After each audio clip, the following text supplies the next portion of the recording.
I'd like to just go on to the next question now, which is about how the notion of purity links up to both ethnicity, ethnic cleansing, as well as to gender. So, I'll just leave it open to whoever wants to say something. Asia, the rise of so many, these are post-colonial places, and I make a distinction between, particularly in the context of Sri Lanka, the kind of imperialist violence we saw during the colonial period, and also the kind of internal majoritarian nationalisms that have grown. With regard to India, it might become a different story because of the scope and thrust of its capital. It will have a different place very soon in the whole imperial galaxy. I think the imperialist galaxy, I think India will. But somewhere like Sri Lanka, Tamil nationalists, I am a Tamil, and we waged a 30-year war against the Sri Lankan state for independence, and we lost that war.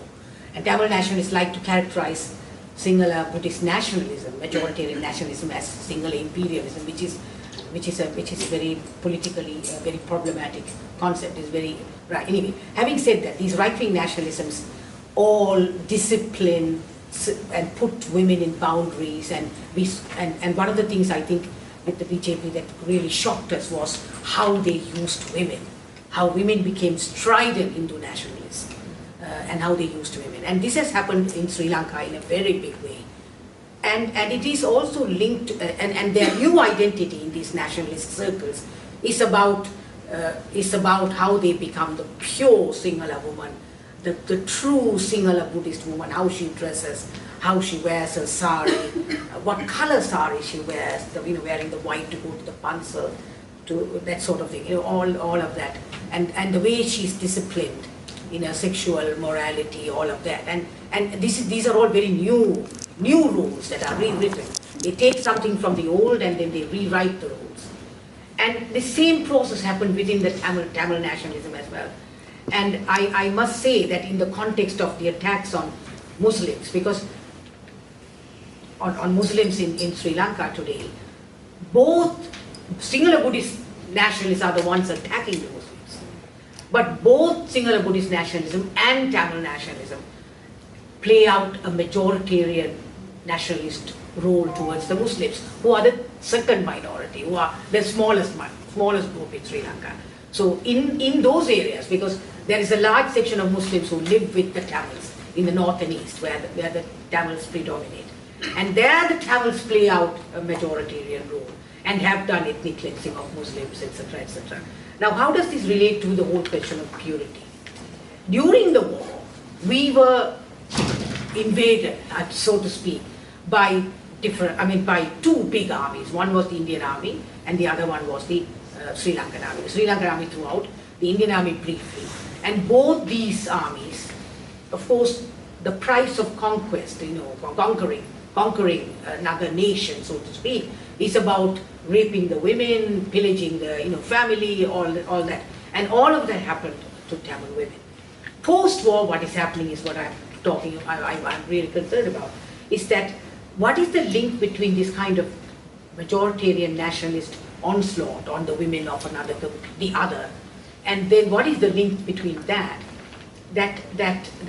what happened with a post-war, the women continue to be under serious threat of gender violence. The question is, the Tamil nationalists throughout the period, they had always said, these Sinhala soldiers or racists have come and raped our women. But this doesn't mean that the everyday, the ordinary, day-to-day gender violence within the Tamil community abated. Because the women were struggling with the ordinary everyday.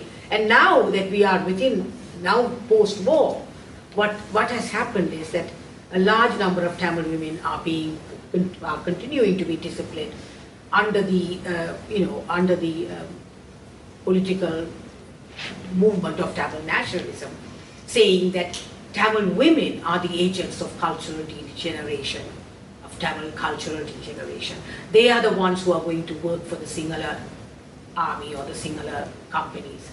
And many of them are, and there's a lot of predatory sexual violence against Tamil women by Tamil men. For, as I told you in the earlier question, answer to the question, where Tamil, if you have a huge debt and you want to go to the, you have to go throughout, up the line of the bureaucracy, the local Grama Sevaka, the village headman, to the bank manager, to the getting something authorized by the local bureaucrat. And women are finding that they have to do sexual, become sex workers almost, to get things done. If you're really poor and you have no financial or political clout, this is what happens to you. And this has become a huge problem. And of course, if you talk to the Tamil nationalist leaders, they will say, our women have degenerated.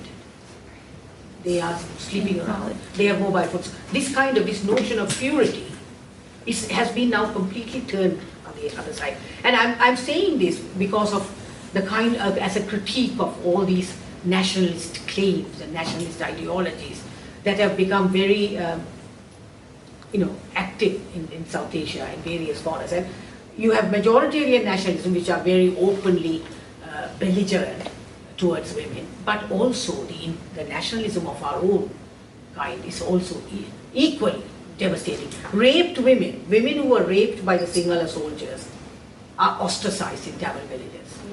Young women who were LTT cadres, LTT, you may not know about this, but the LTT women fought in the battlefield equal to men. They did everything that the men did militarily. They were fierce fighters.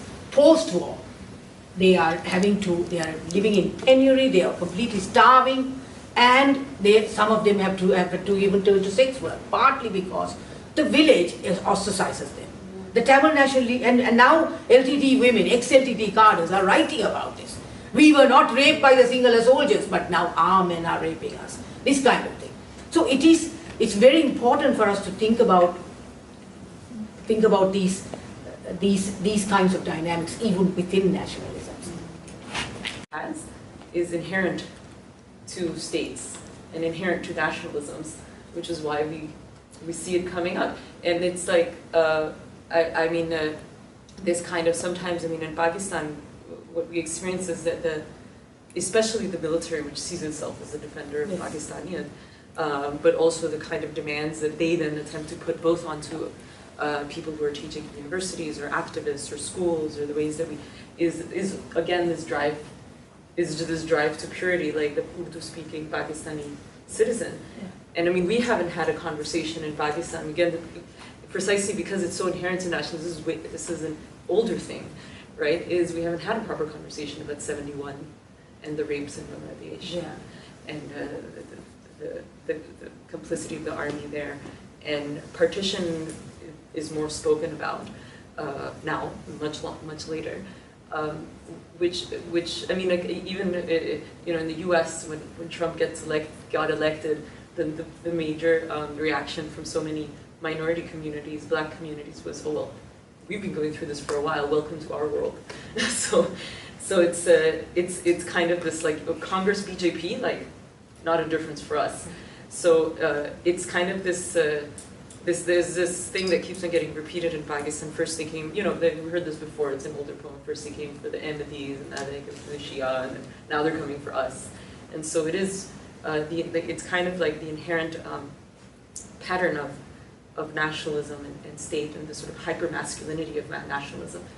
But the other thing, part of my PhD, which is I'm working in state violence in Balochistan, is that there's other kinds of imaginations of how the state could be organized, which are more, the state it's a difficult thing. The Kurds have decided that the PKK and Abdullah Öcalan decided we're going to reject the form of the state because the state is inherently patriarchal and will result in this kind of violence.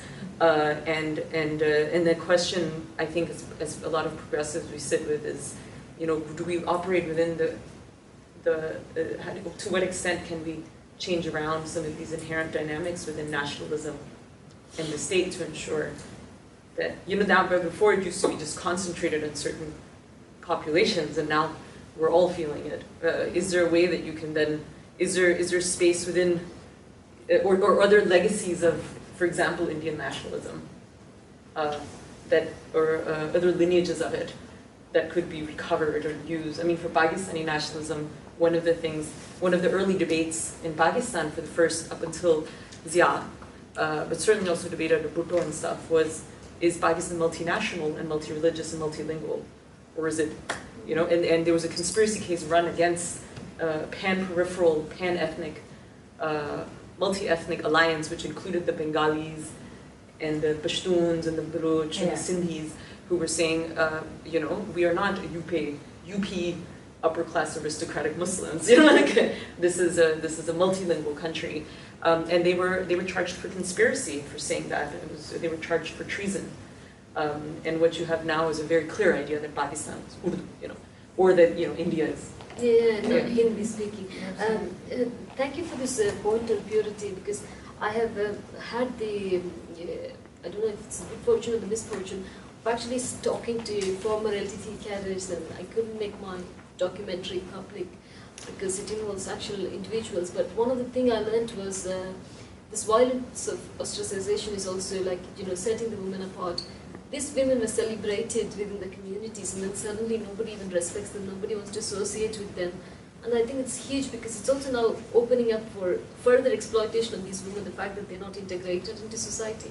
So some of them have to flee from where they are, from the north and east, and go and work in Colombo, take another identity, try to run away, or try to be asylum seekers.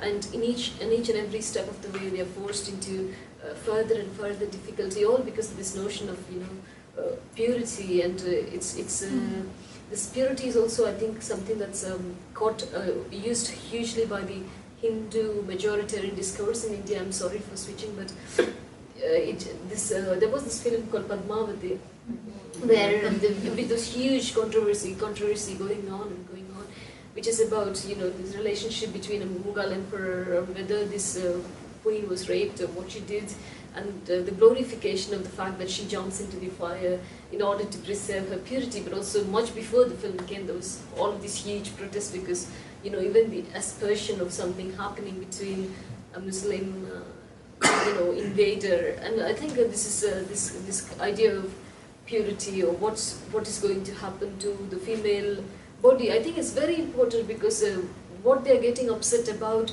and what they're talking about and mobilizing in the thousands is about mythical women and their purity, whereas what's happening to the actual female body on the streets of India, what's happening to them in online communities, what is happening, there is absolutely no safe space. Everybody knows there is no safe space. And they're not doing anything to make women feel safe, like on the road or in the public transport. But on the other hand, nobody can touch a woman, or women are like that, So it's completely schizophrenic. But sorry. No, I just wanted to add to that point as well, all of the valid points that everyone's making about purity, because on the one hand, it's about protection of body and border, right, the nation and the body, but on the other hand, it's about the availability of their women, so obviously the gendered possession of their women to be raped. And I think that's so it's not just about, it's protection of our women and let's rape the other women. So that, you were mentioning the story of Yogi Adityanath saying, bring up Muslim women from their graves and rape them. Or, the Muslim terrorists in Kashmir, their wives are rapable. So it's that we protect our nation, our borders, but at the same time, simultaneously, it gives us the permission. The permission is that you rape the other. So yeah, that's really horrible. Actually, my point was really related. Sorry. No, go ahead. Was really connected to this. What I wanted to say was, one of the ways purity becomes a justification for violence, right? It becomes a justification for violence against in the Hindu right-wing case, the Muslim male, because then the Muslim male is all kinds of, Jasper Poor calls it monster, terrorist, fag. Sexuality comes in as well, the deviant sexual being, also a monster, also a terrorist. And as you said, it becomes a justification for two things. Either violence against the Muslim woman who is seen complicit. The Hindu right-wing women would tell me that if she is willing to sleep with this Muslim male, she herself is a prostitute. Hence, it is completely okay to violate her and do all kinds of violence against her. Or the other narrative of we need to rescue her. That she's actually not a prostitute, she's been taken in by these men. and we can rescue them, and then that becomes a whole the tapping into the women's rights discourse that we Hindu right wing are actually rescuing Muslim women. So it's only those two alternatives that are available in this discourse, that we either rape and violate the Muslim woman because she deserves it, or we rescue the Muslim woman and bring her back to Hinduism. This was the Hadia case, was Absolutely. Yeah. So, MEHROOSH? I want to talk about more from the Kashmiri community perspective a little bit about how women are looked at within the movement in Kashmir. I think that's also a little bit important to tease out. Because clearly in the last few years we've seen women, not just in the last few years, but it's always been the case, women have been on the forefront in the Kashmiri movement, but we usually are not talked about as much.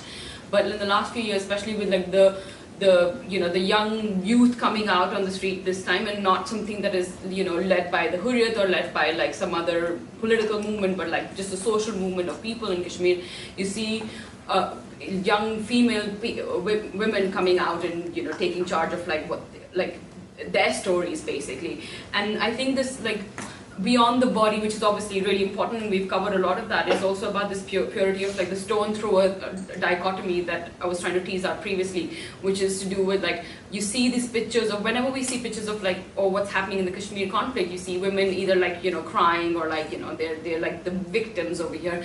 But the story that I like to really push forward is that whilst they are victims, they're also women who are facing the daily occupation and struggle, and then coming out of it in the best way possible. And then these stories of you see so many women stone pelting too, it's not just the men, it's not just the youth that has been astray. And then I don't know if many of you seen this, this past week there was the case of shooting in Shupian and protests in South Kashmir, and there's this really beautiful picture of people praying in the open space with their shoes on, but you see women and men standing together and praying, and that I think was super beautiful for a Muslim woman and someone from Kashmir to see men and women standing next to each other in an open sky and just actually praying for the people, for the dead. And it's just important to kind of just a little talk about these small struggles, and ways in which women come out in the more from strength to strength basically. On that. Okay, thank you. Well, we've only got about 20 minutes left, so although there was another fairly interesting question about what are the challenges to feminism, can I just take maybe a couple of questions because everybody's been waiting maybe for some questions you want to ask urgently, and then we can go back to the other thing. Which is promoting critical thinking within the Muslim communities and beyond. I was really interested to hear about the sort of the economic background of a lot of this rise of the far right that we're seeing in South Asia. And I was wondering, to what extent is there a sort of a marrying of kind of ideological, is this an ideological kind of war that's being kind of waged, or is this very much driven by economic sort of interests? I mean, and how do the two kind of relate? Can I just say something about Sri Lanka and then they might? I mean, did you want to say something about India? I mean, I think I could just say something briefly about unless Akanksha or you want to say something. No, you can go. I'll just say about India and then you can come on about Sri Lanka, because in a way it's all related. So, well, in the case of India, we at the time when India first liberalized, we see the BJP suddenly rising to prominence. And this was a time when the Babri Masjid was destroyed. Before that, the BJP had existed, but it wasn't really a force to be reckoned with. And what the BJP did was to reshape itself, so that now you have a kind of a double-edged sword there. You have on the one hand people who are hedge fund managers, you have really people who are in big business, who are very close to the corporates, and the corporates have been dragged into it as well. And on the other hand, you have people like Swami Adityanath, who is rabidly pretends to be a Hindu priest and that kind of thing. So it's the way in which these two forces have come together. And in the end, it's not really about religion at all. Because you don't have the BJP saying, well, you can't eat, cow slaughter is forbidden, you'll be killing people. On the other hand, saying that beef is permitted in certain states of India. And some of the BJP leaders being the biggest like businessmen exporting beef. So really it's not about religion, but it's using religion within the context of a extreme right neoliberal party. So I mean this is certainly for... I think neoliberalism requires authoritarian regimes to push this through. And one way to build up authoritarianism is through various kinds of, majority, you kind of lick the nation into shape and, lasso it kind of and keep it going so you can crush the workers, crush all these messy people who are protesting and agitating, just crush them. And nationalism is fantastic for that as an ideology. To lick everyone into shape, give you one identity and say you are Hindu, you are Sinhala Buddhist. The Sinhala Buddhists say this is our island. All you other people just get out. And lots of Sinhala Buddhists fall foul of this their law because they are not good Sinhala Buddhists. They fall foul of it all the time. So I mean that we say the nation will start excluding the people at the periphery, the Muslims, the Tamils, and then they will start excluding people within it, saying you are not a good Sinhala Buddhist, you are not a good Hindu. And that is being done. I'm not saying that there is this crude link, but it is done because they have to deliver, our leaders have to deliver the country to neoliberal capital. So it can be exploited well. And how can they do it? Nationalism is the weapon. Sorry, last time I was going that way. Just to kind of add, I mean, whilst I completely agree with the whole neoliberal argument and everything, but I think also it's important in respect to India to realize that it is a post-imperial, and all the countries, but like India specifically, that being a post-imperial country, but also a neo-colonial country now, and it's not just about capital, it's also about the power within the South Asian subcontinent, and that's important to recognize. The relationship between India and Nepal, and how India cordons off Nepal's entry of goods within and then how the relationship with Pakistan is still going on. And Afghanistan, then Sri Lanka, Myanmar, everything. Absolutely. It's important to recognize that. Also the question of military force, which is very much of an India as a dominant force. Yeah, but I think that on the question of neoliberalism and as well as what's the capital basis to all this that's happening, we cannot even restrict ourselves to South Asia because the biggest bank loan in the history of Indian existence, even I think even possibly colonial Indian existence, post-independent Indian existence, is given to Adani, who is the guy who supported the entire, or financed the entire election operation of Modi. But on the other hand, Adani is also going to exploit the Aboriginal people of Australia by doing the coal mining there, for which there's stiff resistance on the ground from the Aboriginal people, the fact that they don't want him to come, and the fact that it's going to ruin their ecosystem. And this is not done on Adani's money, it's done on Indian people's money, which is going to be the biggest loan. I don't think people were ever consulted on it, the fact is that, it's people's money which is going into his banking operations. Okay, do you want to? I was just going to say that it also, these movements tap into neoliberal anxieties of the citizens themselves. So you have a state that is not providing you any kind of welfare services. These kinds of organizations like RSS, Durga Vahini, they pretend or they, fashion themselves into being these kinds of charitable organizations. We will build schools for you, we will give you disaster relief. And they tap into these anxieties that the neoliberal subject of India is not getting because neoliberalism is failing people constantly, right? So they tap into those sorts of spaces to get people into their fold by offering them certain things that actually the state should be giving them, but it's not giving them because the state is a violent state. It's the same with the rise of fascism in Italy, because I saw this 4-minute a documentary or something on Channel 4 about Casa Pound and the way they're having cardiac surgeons and food aid to poor Italian people, just and proudly saying, oh, we're fascists, we're hipster fascists. I wanted to add to that because I agree, the conjunction of neoliberalism and the rise of the right, but also we have to keep an eye on the land. Like this is about land grabs. Yeah, You know, so it's not divorced from it. So with Australian, you know, indigenous peoples in Australia, for example, the state and its land grab and its invitation to Indian businesses to come in. In India, I think what's happening in Kashmir is actually about land grabbing at the moment. All the stuff that they're trying to push through is about land grabbing. And the whole talk of the population, changing the population demographic in Kashmir is about land grab because of its autonomous aims. And natural resources And also, natural like resources, rivers flowing exactly. in Kashmir, and the production of electricity in Kashmir, but never used to give to the Kashmiri people, always extracted out. So extraction of resources is an important thing. And I mean, they can go on and on about the environmental aspect of the occupation, but yeah.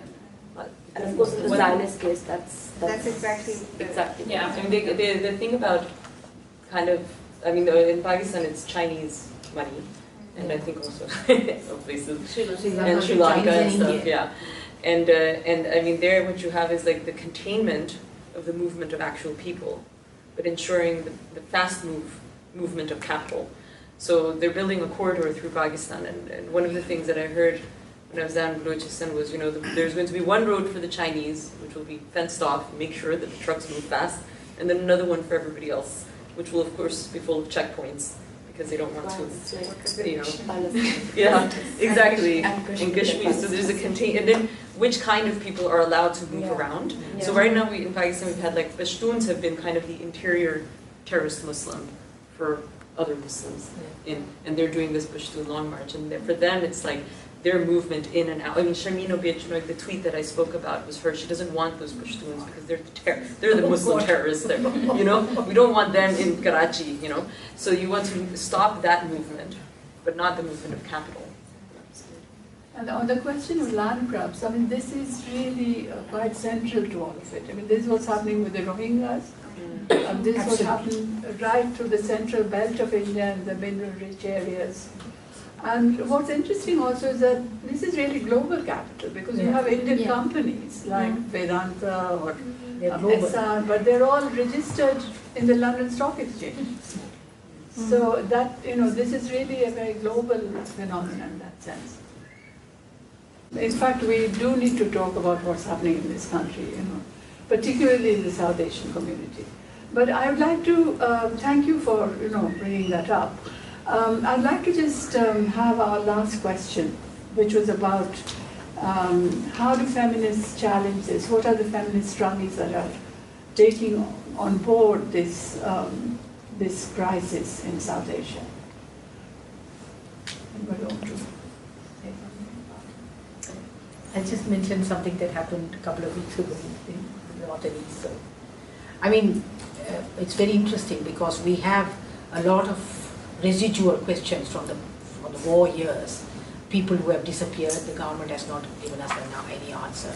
Land that has been taken away by the army from the military camps from the people. They have all not been released, quite a bit, this new government. But in Jaffna, after many years, the north, the kind of main place where Tamil nationalism comes from in the north, a couple of weeks ago, maybe 10 days ago, there was, after a very, very long time, there was a demonstration, a long march from, and it had lots of people in it, most of them women. And it was against, the march had one slogan, against microfinance projects. I mean, you know, I was just, and a few days later there was the Syria protests. And then it was, you know, Jaffna wouldn't have seen anything like this in decades. Because we are not particularly a left place, you know, left thinking, left politics has never flourished in the north and in the Tamil areas. And so it was very, very interesting. It was against microfinance and indebtedness, the sheer, and I think the women amongst the Tamils are thinking differently. They do not want to be circumscribed by only nationalist arguments anymore. And it's going to really, I hope that it will link them to Sinhala and Muslim women who are undergoing similar problems. And today what has happened is in Sri Lanka, women are the earners of the country's wealth. It used to be the plantation Tamil women. Tea was our big export. export, as you know. But even tea has come third, but plantation women are the backbone of the tea industry. But now, large numbers of Sri Lankan women, Tamil, Muslim and Sinhala and Muslim both, going to the Middle East to work as laborers. Their remittances has now pipped the tea earnings. And of course, the main earning is from the garment factory. So it's all women who are earning the country's wealth. But, the foreign exchange for Sri Lanka is earned by women. But women don't. So I think, and they are struggling with debt, because they are the ones who are struggling. So it's very interesting. So it is very important that while we are discussing various, in Sri Lanka anyway, because we are in a post-war situation, we are in a place that's a bit different. And it's very, very important that class, caste issues are crucial for women. I'm a firm believer in this. And that we should, that because when we were struggling as only a nationalist struggle, class was not important for us. And we just, all those struggles went by the wayside. And it's very important that these issues are all coordinated. And so I think that is an important step for us, at least in Sri Lanka. I feel that is a very important path to choose. Yeah, I can say a little bit shortly. Well, I was very happy to see 2 days ago on Women's Day that there were marches in Pakistan, Aurat March. Yes. Oh, which yes. is so exciting. Yeah, It's exciting. very exciting. I mean, it wasn't because it was huge or it was like thousands or anything, but since sort of 8 years ago when I started getting involved sort of actively in progressive politics, 8th March would come and go. We'd have a little thing. There weren't that many people. And so the fact that there was this audit march was very, very exciting. Very exciting. The women's movement in Pakistan has I think it's important to speak about them in two different ways, right? There's sort of the ones that sort of overtly call themselves feminists, which is, especially the most famous ones is the Asma Jahangir's generation who fought against the and his zina laws and burnt dupattas out, and there's very famous pictures of them burning dupattas and fighting with the police. They're kind of and Women's Action Forum, who are then, I think sometimes, given how little is going on, are unfairly criticized for being upper class women. It's totally true, but they also, their internal conversations was also that they could afford to go fight the police because then they would be so they had to do it. So that's definitely, the most famous story about women's movements in Pakistan. But there's always been, in a lot of, especially the nationalist movement, the ethno-nationalist movements, there's been, at various points sometimes, at the moment I think the one in Balochistan, Baloch women have been massively mobilized in the last 10 years as part of that nationalist movement, and the head of their student organization is a woman, Garima Baloch, who, it usually happens like women end up getting mobilized because some very famous male nationalist leader has a sister or daughter or niece, and then she gets extensive amounts of space, which Garima got. But then things end up happening they hadn't planned about, which is girls, I met a lot of girls who would sort of leave their home in secret, have fights with their fathers, and becoming part of that nationalist movement. It's not talked about much, but there, of course, the dominant issue isn't feminism. It is a cross-class, cross-gender, kind of a movement, much like the Tamil one. But the interesting thing in the last 10 years, in the last 5-6 years, has been, the generation of sort of the Asma Jahangir upper class women. Their primary mode of engagement, because they didn't have the numbers, used to be legal, or sort of institutional and state, and I think there's been a similar kind of thing in the Indian feminist movement, right, where a younger generation is talking about occupation of public space, and so you have, again, a lot of them are upper class. So there's a great group called Girls at Dhabas or Fearless Collective that do public art projects and lots of those things. And then they've also been criticized for working class women don't choose whether they can go into public space, they just have to because they have to go work. But nevertheless, there's these interesting kind of innovative ways that new kinds of collectives of women are emerging. I mean, these two I've mentioned, also the feminist collective, which was also actually a reaction to by women within left movements.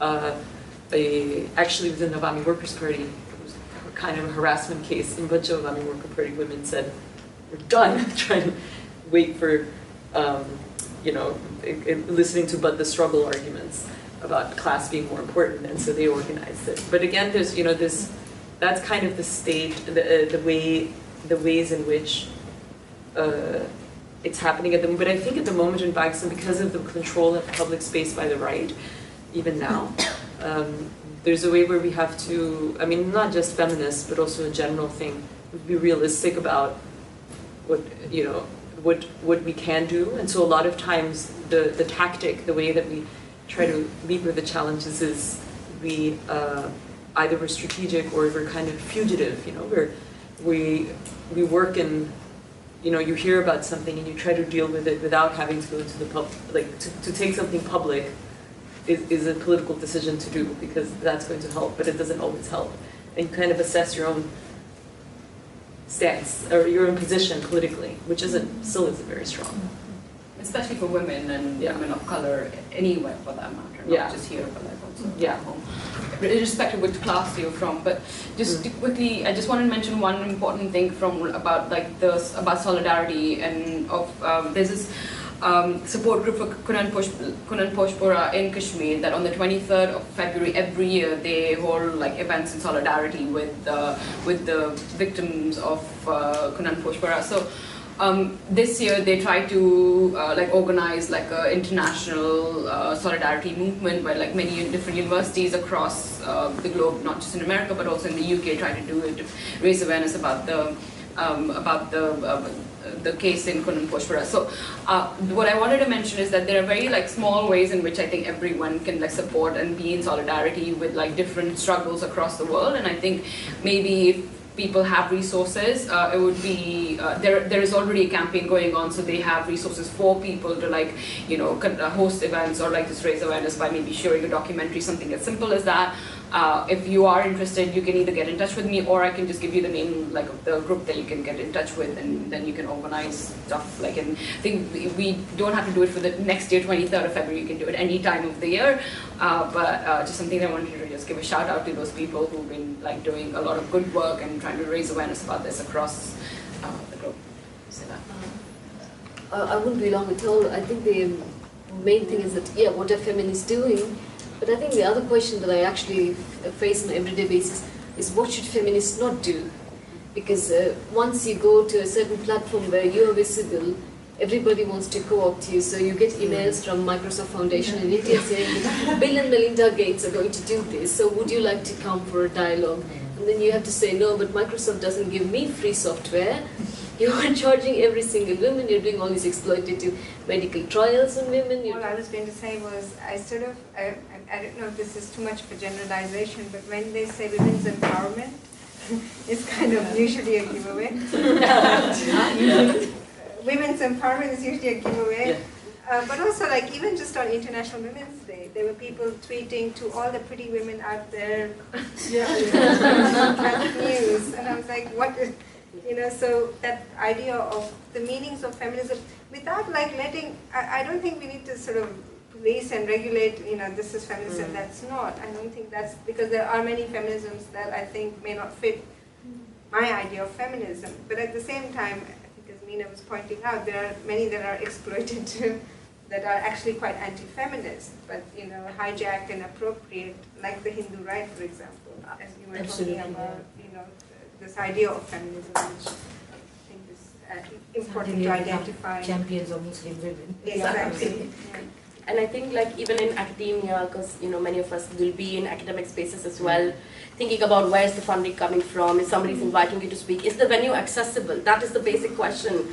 Judith Butler came to speak at UCL, the venue was not accessible to wheelchair audiences. Like, you're talking about a feminist scholar, and she later apologized and everything, but you're talking about a big feminist academic scholar talking about gender in a room where people cannot access it who may want to access it. So thinking about these small things as well, It's that constant thinking about what is my liberation coming at the cost of, who is getting oppressed as I am getting so-called empowered. That question. Well, I mean, we had Angelina Jolie and William Hague teaching at the Gender Institute. Yeah. What can you say? I just want to share something, an incident that happened to me very quickly. 2 years after the war, I went on a tour of various war-affected areas, and I went into the really hinterland where the war finally ended. But it's just it used to be a lush, green, agricultural place, but it's now like a desert. It's nothing's there, and people living in these far-flung huts, little hut things, and in between two little hamlets, there'll be these huge swathes of army camps. It was really frightening to go there. And when you go there, you know. So I met many groups of women, and for one of them, and they are suspicious. I am Tamil. I speak Tamil exactly the way they do. But still they said, Akka, sister, what do you do? Are you a journalist?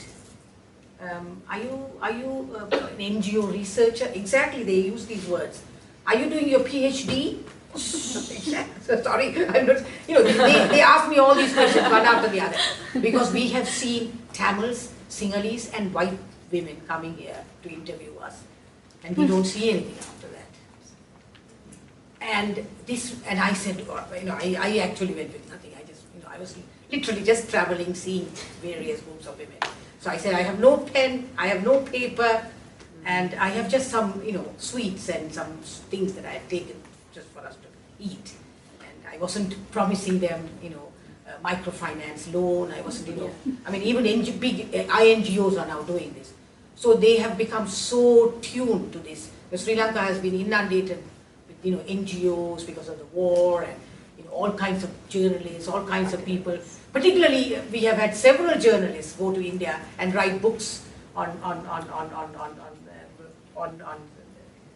the Tamil, on the war in the Tamil areas, and tear-jerking stuff. So anyway, so people are really, people on the ground are really wary. If you want to do these things, yeah, I don't know, Meena. I haven't written, no. Huh? I haven't written. No, I know you haven't. I know you're in my good books. You haven't done that. But we know many Indians who come and write these tearjerkers, and I'm fed up of them. And unfortunately, foolishly, one or two I have also figured, because I didn't realize these monstrosities were going to be written. But anyway, having said that. So women at the very ground level are very, they know what is happening. And unless you are going to go and be there with them and do things with them, it's very, very important that is also another thing. And I am very much from that place, but still they were suspicious. And then, of course, we ended up having a great time. We ended up singing and dancing and all that sort of thing. But, and there were lots of meetings like that. And everywhere I met with this. So just to, we've nearly finished now. We nearly finished our time anyway. We could talk for hours more. But I just would like to, follow up on what Raj said and talk about this country briefly before we all leave.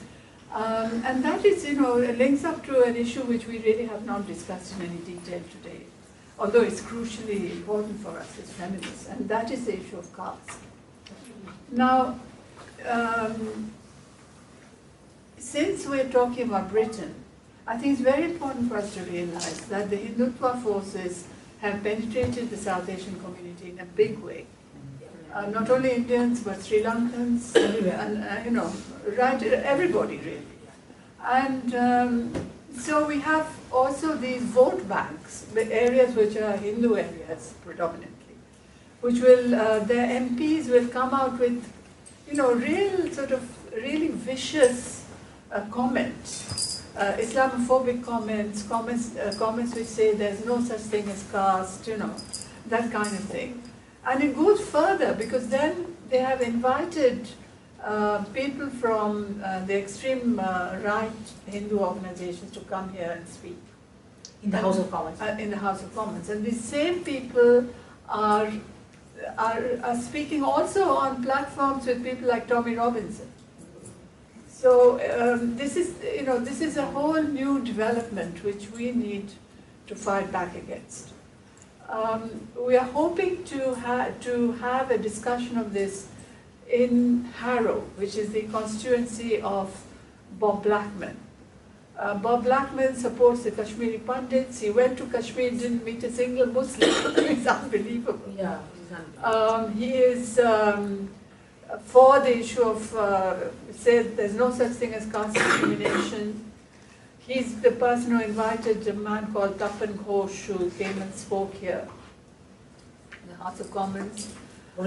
So he's generally pretty bad news. He's also one of the many landlords who felt that there's no need to make their the things they let out fit for human habitation. So, that's the kind of person he is. So we're trying to build up this campaign in Harrow, and we'll keep you informed. And across London, actually. And across London, but I mean there particularly because that's a good starting point. So if you have contacts either within the Labour Party or other ways of mobilizing for this, please do get in touch with us. And also please keep in touch with us about the Modi visit. Yeah. I mean, the important thing is that there are certain Tory MPs with a large South Asian vote bank who are very cynically voting in a Hindutva way. These are white men, right? and of course there are some Asian MPs also who are on the fence, like this. And when we go and meet them, they will be careful, but I know that they are okay. So now the thing is, this is not just, I mean, even though I'm a Labour Party member and I'm actively supporting the election of the Labour Party into government, but it's not a Labour Party thing.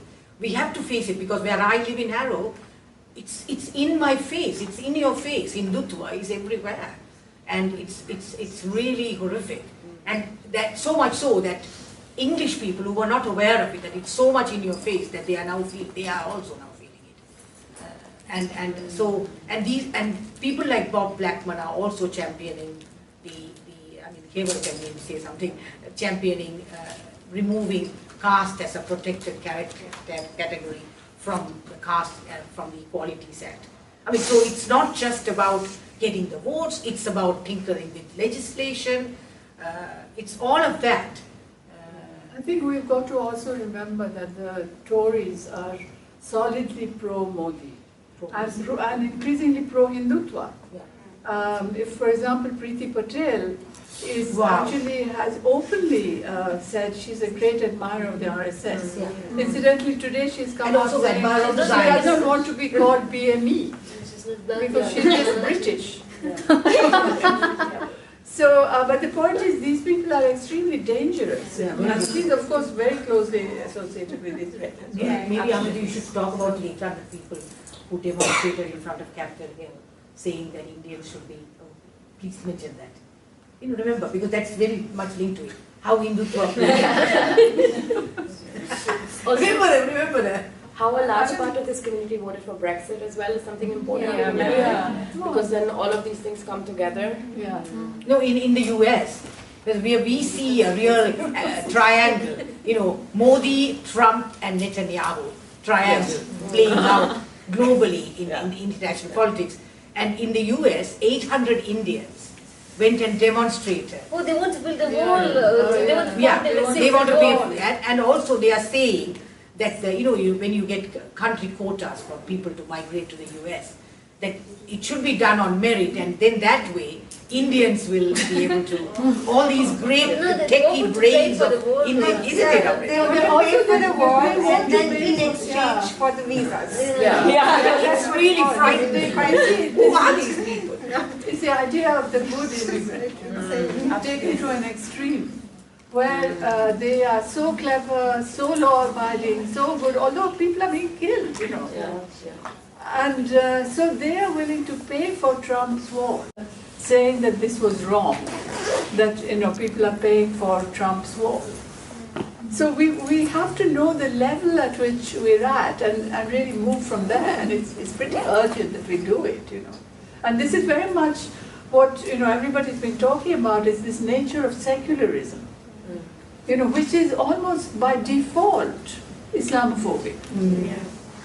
By But anyway, I think we've had an amazing discussion. Thank you. And thank you very much for speaking, everybody. I mean, each one of you has made really important contributions. Thank you.